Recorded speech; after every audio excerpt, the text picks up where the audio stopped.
ॐ कौसल्या सुप्रजा रामपूर्वा सन्ध्या प्रवर्तते।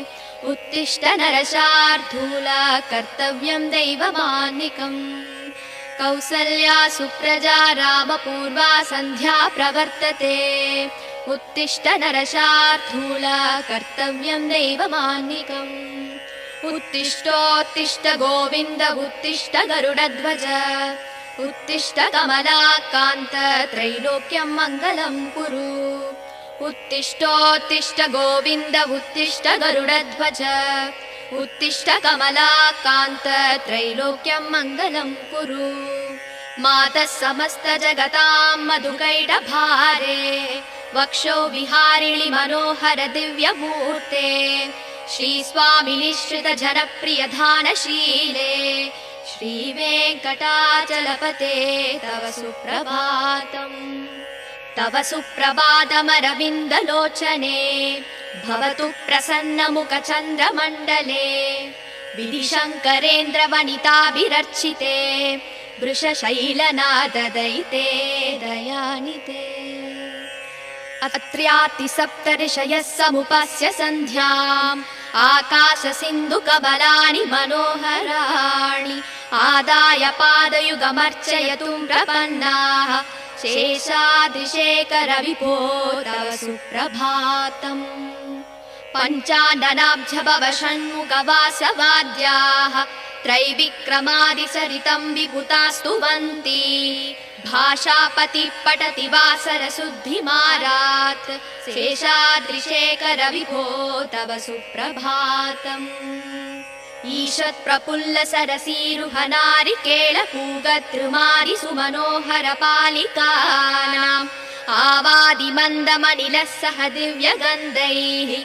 शेषाद्रिशेखर विभो तव सुप्रभातम्। उन्मील्य नेत्रयुगमुत्तम पञ्जरस्ताः। पात्रावशिष्ट कदली फलपायसानि। भूत्वा सलीलमतकेलि सुखा पठन्ति।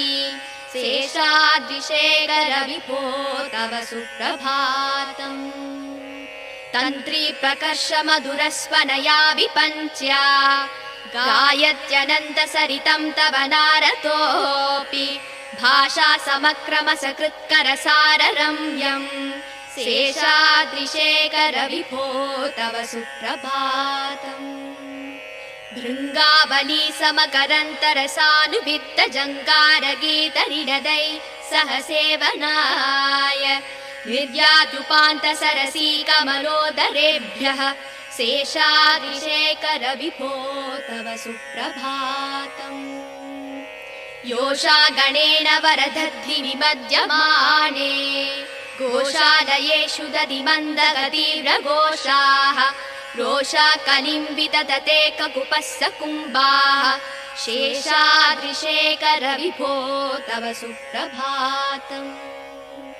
पद्मे समित्र सदपत्र गदारिवर्गाः। हर्तुं श्रियं कुवलयस्य निजाङ्गलक्ष्म्या। भेरी निनादमिव बिभ्रति तीव्रनादम्।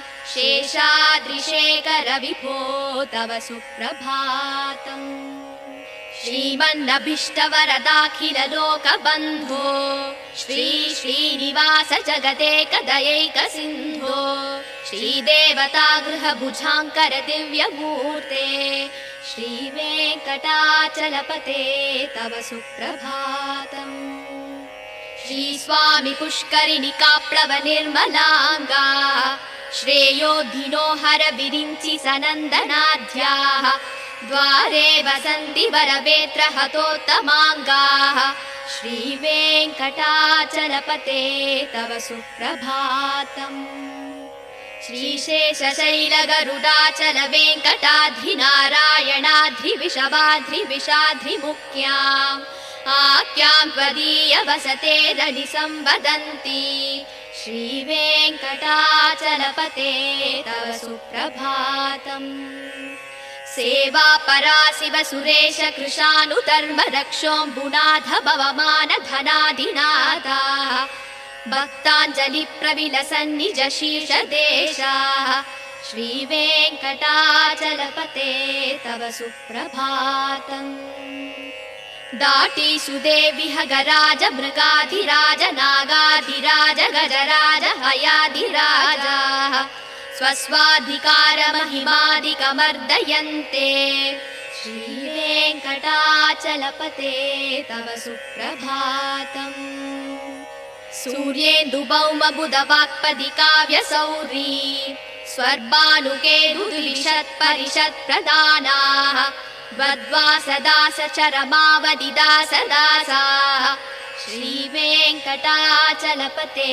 तव सुप्रभातम् द्वत्पादधूलिपरितस्फुरितोत्तमाङ्गाः स्वर्गापवर्गनिरपेक्ष निजाङ्गराङ्गाः कल्पाकमालयनयाकुलतां लभन्ते श्रीवेङ्कटाचलपते तव सुप्रभातम् त्वद्गोपुराग्रशिखराणि निरीक्षमाणाः स्वर्गापवर्गपदवीं परमां श्रयन्तः मर्त्या मनुष्यभुवने मदिमाश्रयन्ते श्रीवेङ्कटाचलपते तव सुप्रभातम् श्रीभूमिनायक दयादिगुणामृताब्धे देवादिदेव जगदेक शरण्यमूर्ते श्रीमन्दनन्द गरुडाधिभिरार्चिताङ्ग्रे श्रीवेङ्कटाचलपते तव सुप्रभातम्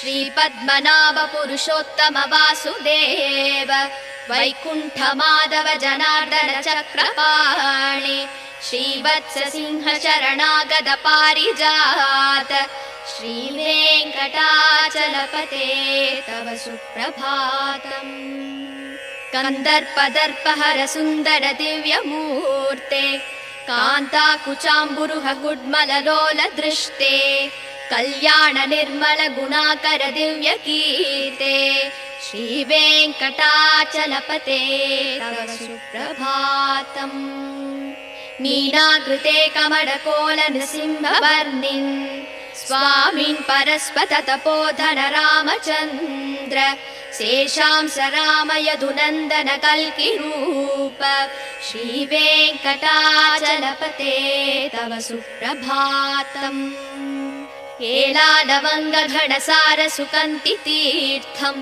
दिव्यं वियत्सरिति हेम घटेषु पूर्णम् धृत्वाद्य वैदिकसिकामणयः प्रहृष्टाः दिष्टन्ति वेङ्कटपते तव सुप्रभातम् भास्वानुदे दिवि गचानि सरोरुहाणि सम्पूरयन्ति निनदैककुपो विहङ्गाः श्रीवैष्णवा सततमर्तितमङ्गलास्ते तामाश्रयन्ति तव वेङ्कट सुप्रभातम् ब्रह्मादयः सुरवराः समहर्षयस्ते सन्तः सनन्दन मुखास्तव योगिवर्याः तामान्तिके तव हि मङ्गलवस्तु हस्ताः श्रीवेङ्कटाचलपते तव सुप्रभातम् लक्ष्मीनिवास निरवद्य गुणैक सिन्धो संसार सागर समुत्तरणैक सेतो वेदान्त वेद्य निज वैभव भक्त भोग्य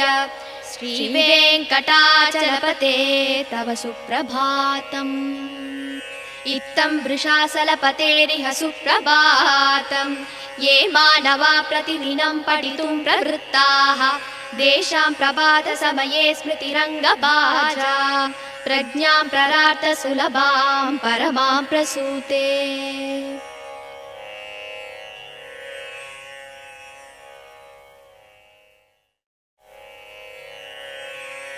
ॐ कौसल्या सुप्रजा रामपूर्वा सन्ध्या प्रवर्तते उत्तिष्ठ नरशार्दूला कर्तव्यं दैवमान्निकम् कौसल्या सुप्रजा रामपूर्वा सन्ध्या प्रवर्तते उत्तिष्ठ नरशार्दूला कर्तव्यं दैवमान्निकम् उत्तिष्ठोत्तिष्ठ गोविन्द उत्तिष्ठ गरुडध्वज उत्तिष्ठ कमलाकान्त त्रैलोक्यं मङ्गलं कुरु उत्तिष्ठोत्तिष्ठ गोविन्द उत्तिष्ठ गरुडध्वज उत्तिष्ठ कमलाकान्त त्रैलोक्यं मङ्गलं कुरु मातः समस्तजगतां मधुकैटभारे वक्षो विहारिणि मनोहर दिव्यमूर्ते श्रीस्वामिनिश्रितजनप्रियधानशीले श्रीवेङ्कटाचलपते तव सुप्रभातम् तव सुप्रभातमरविन्दलोचने भवतु प्रसन्नमुखचन्द्रमण्डले विधिशङ्करेन्द्रवनिताभिरर्चिते वृषशैलनाददयिते दयानिते अत्र्यातिसप्तऋषयः समुपस्य सन्ध्याम् आकाशसिन्धुकमलानि मनोहराणि आदाय पादयुगमर्चयतुं प्रपन्नाः शेषाद्रिशेखरविभो तव सुप्रभातम् पञ्चाननाब्जभव षण्मुखवासवाद्याः त्रैविक्रमादिसरितं विभुतास्तुवन्ति भाषापतिः पठति वासरशुद्धिमारात् शेषाद्रिशेखरविभो तव सुप्रभातम् ईषत्प्रफुल्ल सरसीरुहनारिकेळपूगद्रुमारि सुमनोहर पालिकानाम् आवादिमन्दमनिलः सह दिव्यगन्धैः शेषाद्रिशेखरविभो तव सुप्रभातम् उन्मील्य नेत्रयुगमुत्तमपञ्जरस्ताः पात्रावशिष्टकदलीफलपायसानि भूत्वा सलीलमतकेलिसुखा पठन्ति शेषाद्रिशेखरविभो तव सुप्रभातम् तन्त्री प्रकर्ष मधुरस्वनया विपञ्च्या गायत्यनन्तसरितं तव नारतोऽपि भाषा समक्रमसकृत्करसाररम्यम् शेषाद्रिशेखरविभो तव सुप्रभातम् भृङ्गावली समकरन्तरसानुवित्तजङ्गारगीतनिनदै सह सेवनाय निर्याद्युपान्तसरसी कमलोदरेभ्यः शेषाद्रिशेखरविभो तव सुप्रभातम् योषा गणेन वरदद्धिविमध्यमाने गोशालयेषु दधिमन्दगतीव्रघोषाः रोषा कलिम्बितदते ककुपस्स कुम्भाः शेषाद्रिशेखरविभो तव सुप्रभातम् पद्मे समित्रसदपत्रगदालिवर्गाः हर्तुं श्रियं कुवलयस्य निजाङ्गलक्ष्म्या भेरीनिनादमिव बिभ्रति तीव्रनादम् शेषाद्रिशेखरविभो तव सुप्रभातम् श्रीमन्नभीष्टवरदाखिललोकबन्धो श्री श्रीनिवास जगदेकदयैकसिन्धो श्रीदेवतागृहभुजाङ्कर दिव्यमूर्ते श्रीवेङ्कटाचलपते तव सुप्रभातम् श्रीस्वामि पुष्करिणिकाप्लवनिर्मलाङ्गा श्रेयोधिनो हर विरिञ्चि सनन्दनाद्याः द्वारे वसन्ति वरवेत्रहतोत्तमाङ्गाः श्रीवेङ्कटाचलपते तव सुप्रभातम् श्रीशेषशैलगरुडाचल वेङ्कटाद्रिनारायणाद्रिविषवाद्रिविषाद्रिमुख्याम् आख्यां त्वदीयवसते रनिसंवदन्ति श्रीवेङ्कटाचलपते तव सुप्रभातम् सेवापरा शिव सुरेश कृशानुधर्म रक्षोऽम्बुनाथ भवमान धनाधिनाथाः भक्ताञ्जलि प्रविलसन्निज शीर्षदेशाः श्रीवेङ्कटाचलपते तव सुप्रभातम् दाटीषु देविह गराज मृगाधिराज नागाधिराज गजराज हयाधिराजाः स्वस्वाधिकारमहिमादिकमर्दयन्ते श्रीवेङ्कटाचलपते तव सुप्रभातम् सूर्येन्दुभौमबुधवाक्पदि काव्यसौरी स्वर्भानुकेतुद्विषत्परिषत्प्रदानाः वद्वासदास चरमावधिदासदासाः श्रीवेङ्कटाचलपते तव सुप्रभातम्। द्वत्पादधूलिपरितस्फुरितोत्तमाङ्गाः स्वर्गापवर्गनिरपेक्षनिजाङ्गराङ्गाः कल्पाकमाललनयाकुलतां लभन्ते। श्रीवेङ्कटाचलपते तव सुप्रभातम्। त्वद्गोपुराग्रशिखराणि निरीक्षमाणाः स्वर्गापवर्गपदवीं परमां श्रयन्तः मर्त्या मनुष्यभुवने मदिमाश्रयन्ते। श्रीवेङ्कटाचलपते तव सुप्रभातम्। श्रीभूमिनायक दयादिगुणामृताब्धे देवादिदेव जगदेक शरण्यमूर्ते श्रीमन्दनन्द गरुडाधिभिरार्चिताङ्ग्रे। श्रीवेङ्कटाचलपते तव सुप्रभातम्। श्रीपद्मनाभ पुरुषोत्तम वासुदेव वैकुण्ठ माधव जनार्दन चक्रपाणि श्रीवत्स सिंह शरणागत पारिजात। श्रीवेङ्कटाचलपते तव सुप्रभातम्। कन्दर्पदर्पहर सुन्दर दिव्यमूर्ते कान्ताकुचाम्बुरुह गुड्मललोल दृष्टे कल्याण निर्मल गुणाकर दिव्य कीर्ते। श्रीवेङ्कटाचलपते तव सुप्रभातम्। मीनाकृते कमलकोल नृसिंहवर्णिन् स्वामिन् परस्पत तपोधन रामचन्द्र शेषांस राम यदुनन्दन कल्किरूप। श्रीवेङ्कटाचलपते तव सुप्रभातम्। एलालवङ्गघनसार सुकन्ति तीर्थम् दिव्यं वियत्सरिति हेम घटेषु पूर्णम् धृत्वाद्य वैदिकसिकामणयः प्रहृष्टाः दिष्टन्ति वेङ्कटपते तव सुप्रभातम्। भास्वानुदे दिवि कचानि सरोरुहाणि सम्पूरयन्ति निनदैककुपो विहङ्गाः। श्रीवैष्णवा सततमर्तितमङ्गलास्ते तामाश्रयन्ति तव वेङ्कट सुप्रभातम्। ब्रह्मादयः सुरवराः समहर्षयस्ते सन्तः सनन्दन मुखास्तव योगिवर्याः तामान्तिके तव हि मङ्गलवस्तु हस्ताः। श्रीवेङ्कटाचलपते तव सुप्रभातम्। लक्ष्मीनिवास निरवद्य गुणैक सिन्धो संसार सागर समुत्तरणैक सेतो वेदान्त वेद्य निज वैभव भक्त भोग्य।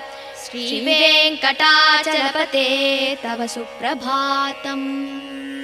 इत्थं वृषाचलपतेरिह सुप्रभातम्। ये मानवा प्रतिदिनं पठितुं प्रवृत्ताः तेषां प्रभातसमये स्मृतिरङ्गभाजा प्रज्ञां प्ररार्थ सुलभां परमां प्रसूते।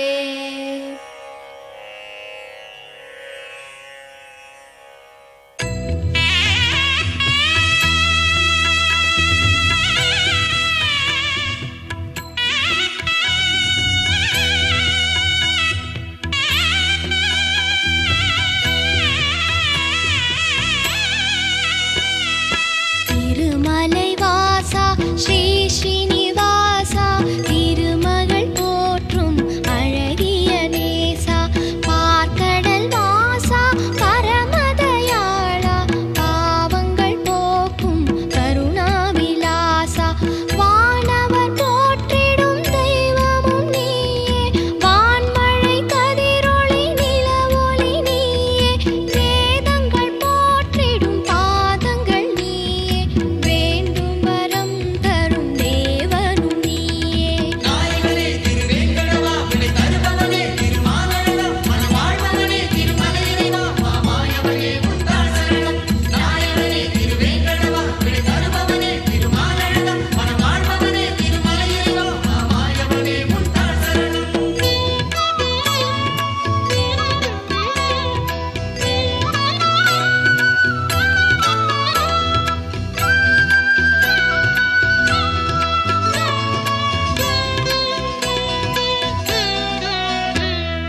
கமலம் மலர் மேல் வசிக்கும் மகளே உறைவாள் பெருமாள் திருமார்பினிலே திகழும் நல் குங்கும மேனியனே விஜயீ பவ வெங்கட சைலபதே கமலம் மலர் மேல் வசிக்கும் மகளே உறைவாள் பெருமாள் திருமார்பினிலே திகழும் நல் குங்கும மேனியனே விஜயீ பவ வெங்கட சைலபதே கமலம் இதற்போல் நல் கண்ணுடையான் கடல் மேல் உரை பஞ்சனை கொண்டவனே நலங்கள் தரும் செல்வம் எல்லாம் தருவாய் திருவேங்கடனே என்னை காத்தருள்வாய் எழில் பிரம்மனுடன் சிவன் ஆறுமுகன் எனும் தெய்வம் எல்லாம் உன்னை போற்றிடுவார் இறைவா தலைவா திருவேங்கடவா ரிஷசைலபதே என்னை காத்தருள்வாய் என்னை தீண்டிடும் வல்வினை தீவினைகள் பல நூறு தவறுகளின் துயர் நிலைகள்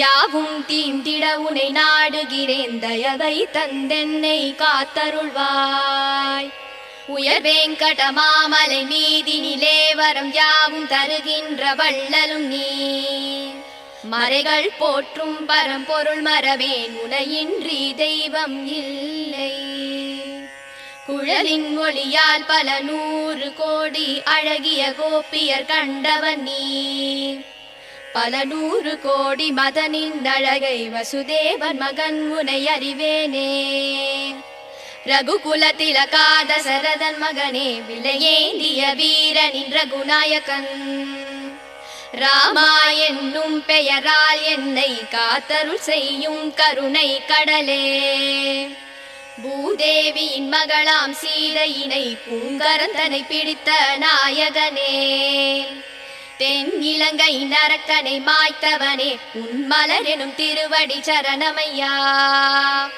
நல் வீரமும் முகமும் நல்குணமும் இரு தோளழகும் தினம் கொண்டவனே ரகுகுல தெய்வம் உன்னை அன்றி எந்த மனதினில் இனி ஒரு தெய்வமில்லை உன்னை அன்றி தெய்வம் இலை வெங்கடேஷா உன் நாமம் வேறின்றி ஏதுமில்லை ஸ்ரீனிவாசா ஹரே வெங்கடேஷா அருள்வாய் அருள்வாய் மரவேன் வெங்கடேஷா விருப்பம் அருள்வாய் மனம் முந்த நடியை மறவாமல் இருக்க தினம் முன்னை தியானித்து நிற்கின்றேன் அதன் காரணத்தால் முந்தன் திருக்கோலம் எனக்கருள் செய்திடுவாய் பிரபு வெங்கடேஷா பிறவிகளால் ஏற்பட்ட தீவினையால் பிழைகள் 100 செய்தேன் மன்னித்தருள் மன்னித்தருள் சேஷசைல சிகாமணி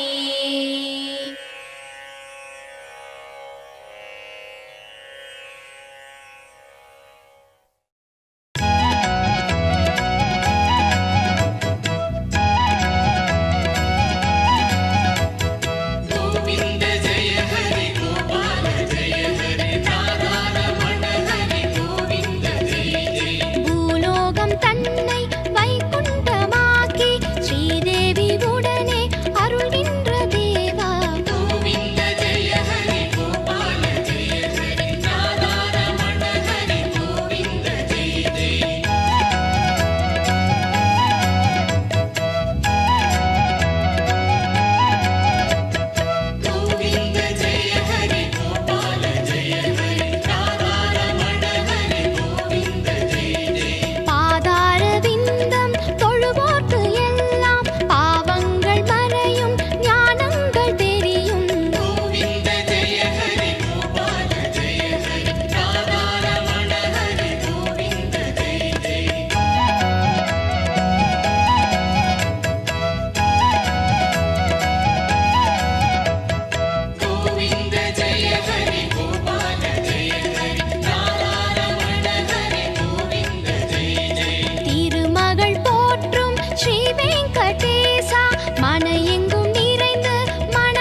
அடியவர் குறை நீக்கும் ஏழுமலை. அருள் தரும் மாமலை திருமலையே, அடியவர் குறை நீக்கும் ஏழுமலை. வருவோர்க்கும் தொழுவோர்க்கும் திருநாமம் துணை நிற்கும், அதுதானே திருவேங்கடம். தனம் யாவும் முனை சேரும், குலம் யாவும் தழை தோங்கும், தினம் பாடு திருமந்திரம். பல யுகங்களாய் உனை சேர்ந்திடும், அருள் தரும் மாமலை திருமலையே, அடியவர் குறை நீக்கும் ஏழுமலை.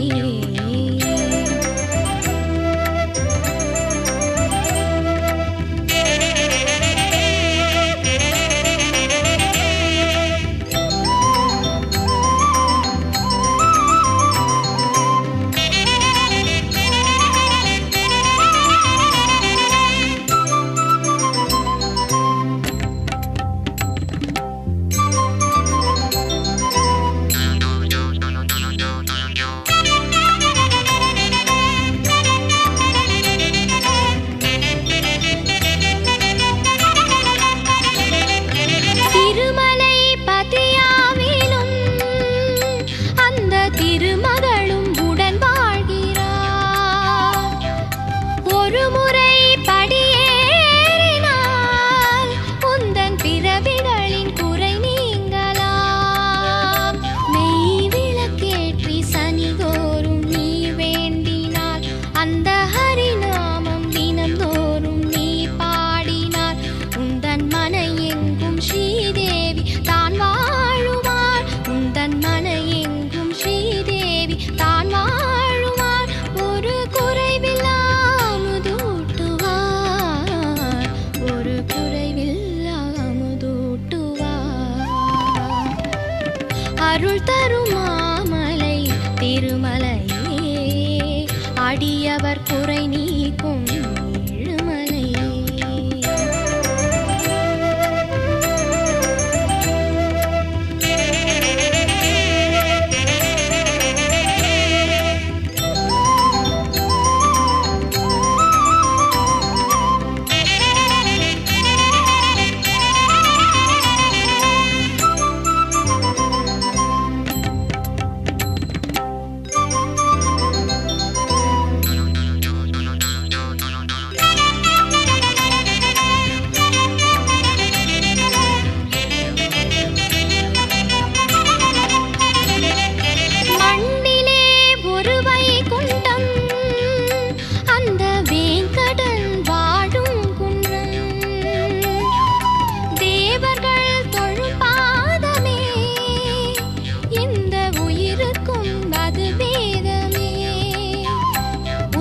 திருவடியின் நிழல் வேண்டி வரம் வேண்டுமே, எந்த பிறவிகளாயிருந்தாலும் தொழ வேண்டுமே.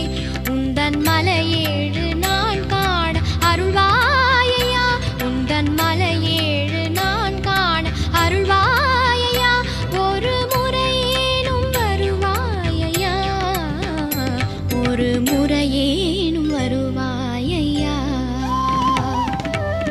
அருள் தரும் மாமலை திருமலையே, அடியவர் குறை நீக்கும் ஏழுமலை.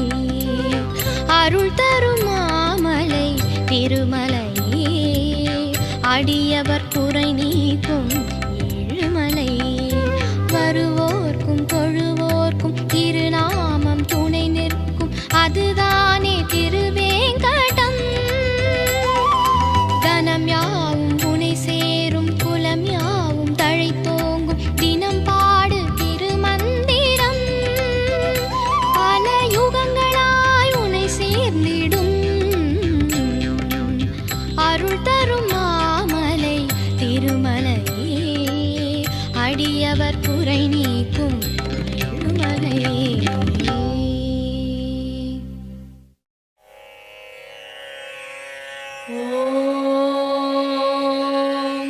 कौसल्या सुप्रजा रामपूर्वा सन्ध्या प्रवर्तते, उत्तिष्ठ नरशार्दूल कर्तव्यं दैवमान्निकम्, कौसल्या सुप्रजा रामपूर्वा सन्ध्या प्रवर्तते उत्तिष्ठ नरशार्दूल कर्तव्यं दैवमान्निकम् उत्तिष्ठोत्तिष्ठ गोविन्द उत्तिष्ठ गरुडध्वज उत्तिष्ठ कमलाकान्त त्रैलोक्यं मङ्गलं कुरु उत्तिष्ठोत्तिष्ठ गोविन्द उत्तिष्ठ गरुडध्वज उत्तिष्ठ कमलाकान्त त्रैलोक्यं मङ्गलं कुरु मातः समस्त जगतां मधुकैटभारे वक्षो विहारिणि मनोहर दिव्यमूर्ते श्रीस्वामि निःश्रित जनप्रियधानशीले श्रीवेङ्कटाचलपते तव सुप्रभातम् तव सुप्रभातमरविन्दलोचने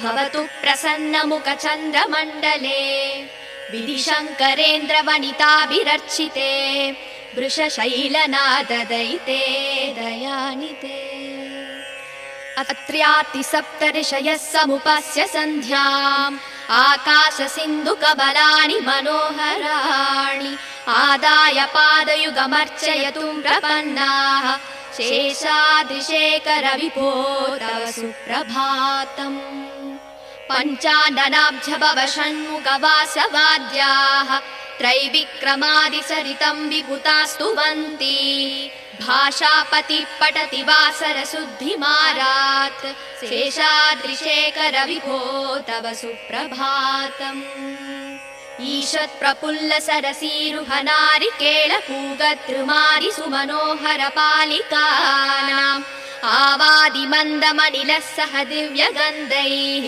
शेषाद्रिशेखरविभो तव सुप्रभातम् उन्मील्य नेत्रयुगमुत्तम पञ्जरस्ताः पात्रावशिष्टकदली फलपायसानि भूत्वा सलीलमतकेलि सुखा पठन्ति शेषाद्रिशेखरविभो तव सुप्रभातम् तन्त्री प्रकर्ष मधुरस्वनया विपञ्च्या गायत्यनन्तसरितं तव नारतोऽपि भाषा समक्रमसकृत्करसाररम्यम् शेषाद्रिशेखरविभो तव सुप्रभातम् भृङ्गावली समकरन्तरसानुवित्तजङ्गारगीतनिनदै सह सेवनाय निर्याद्युपान्तसरसी कमलोदरेभ्यः शेषाद्रिशेखरविभो तव सुप्रभातम्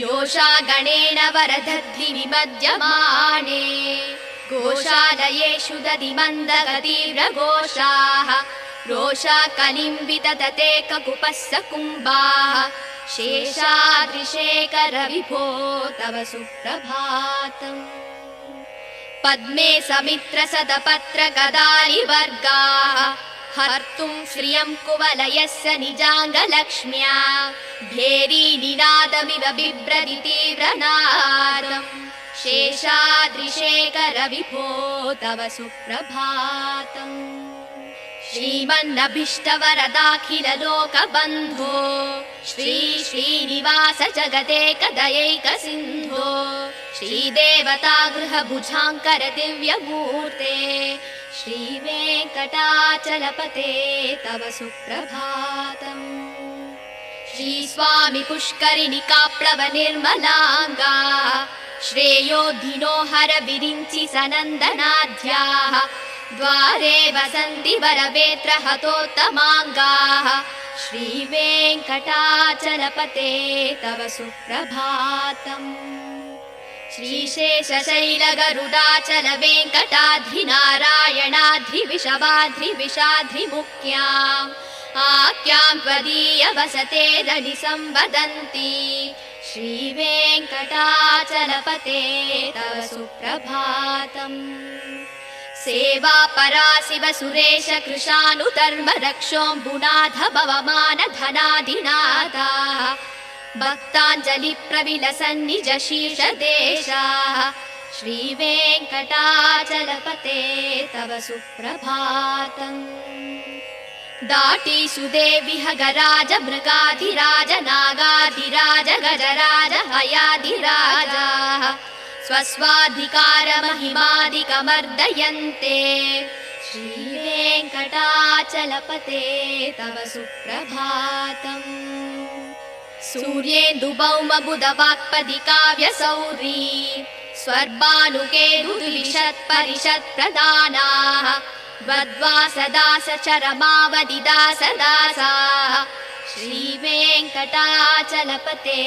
तव सुप्रभातम् द्वत्पादधूलिपरितस्फुरितोत्तमाङ्गाः स्वर्गापवर्गनिरपेक्षनिजाङ्गराङ्गाः कल्पाकमालयनयाकुलतां लभन्ते श्रीवेङ्कटाचलपते तव सुप्रभातम् त्वद्गोपुराकृशिखराणि निरीक्षमाणाः स्वर्गापवर्गपदवीं परमां श्रयन्तः मर्त्या मनुष्यभुवने मदिमाश्रयन्ते श्रीवेङ्कटाचलपते तव सुप्रभातम् श्रीभूमिनायक दयादिगुणामृताप्ते देवादिदेव जगदेक शरण्यभूते श्रीमन्दनन्द गरुडाधिभिरार्चिताङ्ग्रे श्रीवेङ्कटाचलपते तव सुप्रभातम्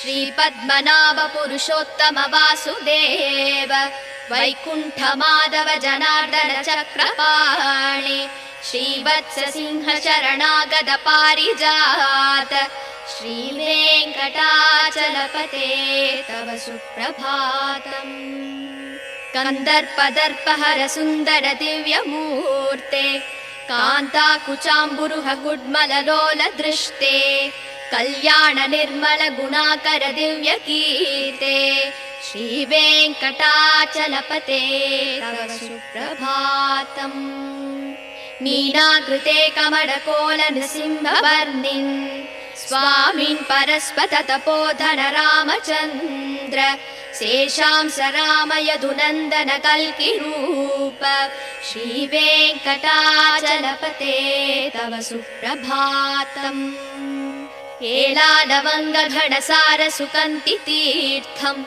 दिव्यं वियत्सरिति हेम घटेषु पूर्णम् धृत्वाद्य वैदिकसिकामणयः प्रहृष्टाः दिष्टन्ति वेङ्कटपते तव सुप्रभातम् भास्वानुदे दिवि गचानि सरोरुहाणि सम्पूरयन्ति निनदैककुपो विहङ्गाः श्रीवैष्णवा सततमर्तितमङ्गलास्ते तामाश्रयन्ति तव वेङ्कटसुप्रभातम् ब्रह्मादयः सुरवराः समहर्षयस्ते सन्तः सनन्दनमुखास्तव योगिवर्ग्याः तामान्तिके तव हि मङ्गलवस्तु हस्ताः श्रीवेङ्कटाचलपते तव सुप्रभातम् लक्ष्मीनिवास निरवद्य गुणैकसिन्धो संसारसागर समुत्तरणैकसेतो वेदान्त वेद्य निज वैभव भक्तभोग्य